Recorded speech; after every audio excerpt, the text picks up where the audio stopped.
Hello, everyone. I decided to go over the punishing choices case. Um, I've struggled with discipline in my classroom for the last 2 years. I've always had the mindset of not being too stern, but of course, there have been those situations where I was not stern enough, and the kids trample all over me. Um, I see other teachers, some that yell at the top of their lungs. I don't agree with that. Um, Everything else in my classroom is great. The teaching side, the lessons, the projects, everything is great. It's just those few students that I have that walk all over me. I have struggled to find some kind of disciplinary action that will suffice. I've tried enticing them with special projects, special privileges.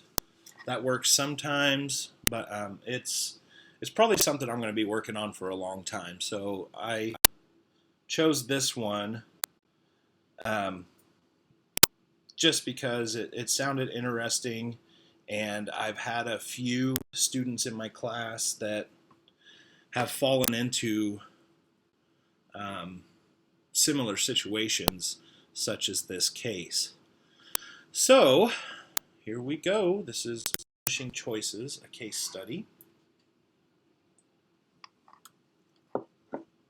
The case starts out introducing Mrs. Whitford. She's a third grade teacher who is also our mandated reporter in this case.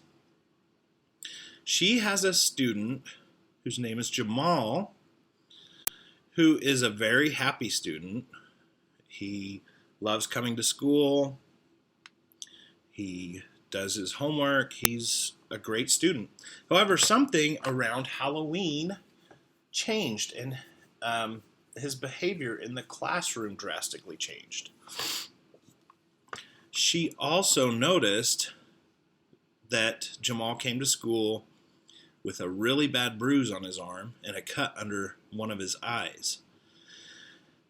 Now, Mrs. Whitford moved to Tennessee, where corporal punishment is normal. A lot of parents use corporal punishment on their kids, and it's just a way of life. However, this new bruise, she noticed, is way worse than anything that Jamal's mother has done in the past. She also, after having a meeting with Jamal's mom, found out that Jamal's mom has a new boyfriend who came into the picture around the time that Jamal's behavior changed. So she's in a predicament in trying to decide where the line is drawn between discipline and abuse. So she set up this meeting with Jamal's mom, and she tried to calmly come forth with her concerns. And of course, Jamal's mom became irritated and offended, and she insisted that Jamal's fine and that her new boyfriend does not abuse him. So she packed up and stormed out, and that meeting produced nothing positive. So she sat back and started contemplating the pros and cons of reporting Jamal's bruise. She knows that it's not something that's normal from Jamal or his mother. She knows that there could be great repercussions for her if she doesn't report it.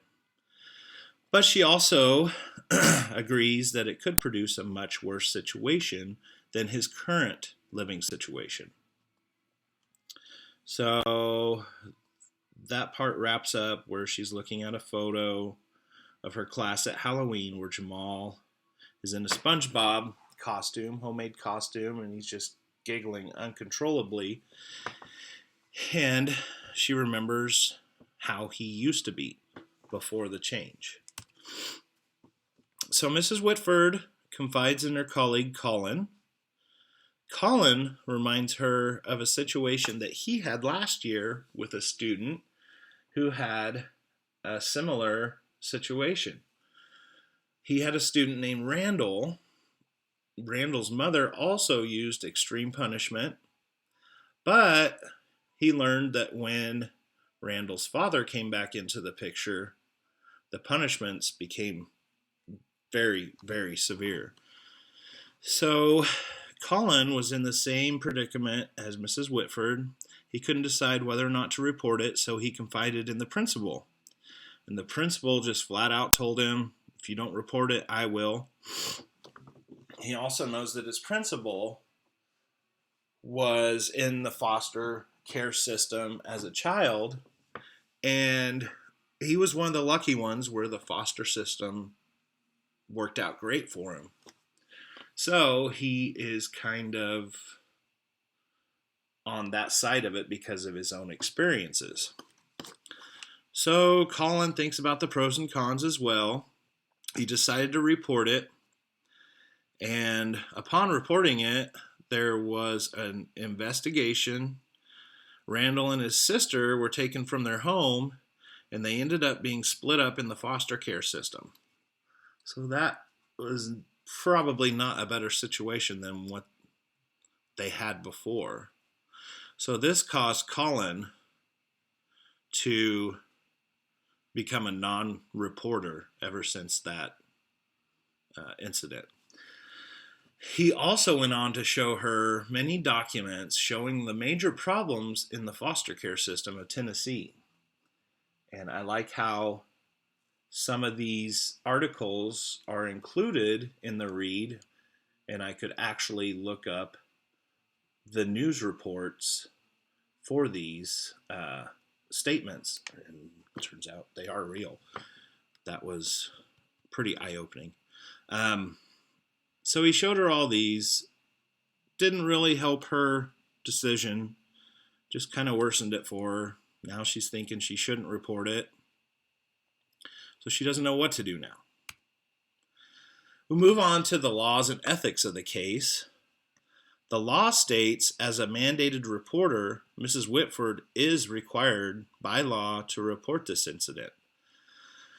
The law also states that you must report any incident where you suspect abuse, which in this case she clearly does. She doesn't have to prove that there is abuse, she just has to be suspicious of it. And she has, in my opinion, plenty of evidence. She doesn't have to participate in an investigation, she only has to suspect. The law states that it allows for reasonable punishment, but does not give clear guidelines of what reasonable is. So there's a fine line there between disciplining your child and abusing your child. She knows that if she doesn't report it, she could face some serious reprimands, such as suspension or termination. If she does report the incident, it could result in a much worse situation for Jamal, much like Randall and his sister. I believe that she has to report it, like it or not, and just hope for the best outcome. She has plenty of evidence. There's many pros and cons to reporting this incident. Jamal's mother may actually remove him from this school, which would cause a prolonged term for Jamal getting the help that he really needs. If he moves to a new school, they're not going to know Jamal's situation. It'll take a long time for them to learn about it. Jamal's mom will probably never confide in Mrs. Whitmore again. She won't trust her. But Jamal also admitted that his mother's new boyfriend grabbed his arm violently, most likely causing the bruise, giving her enough suspicion and evidence. If she does not report it, she could lose her job and Jamal could be in serious danger with no one on his side. This was a tough one. I was hoping that it would end with a clear decision from Mrs. Whitford, but it did not. And in my personal opinion, after going through the pros and cons, I personally believe that I would report it and just hope for the best, I guess. Last are my references. Thank you very much.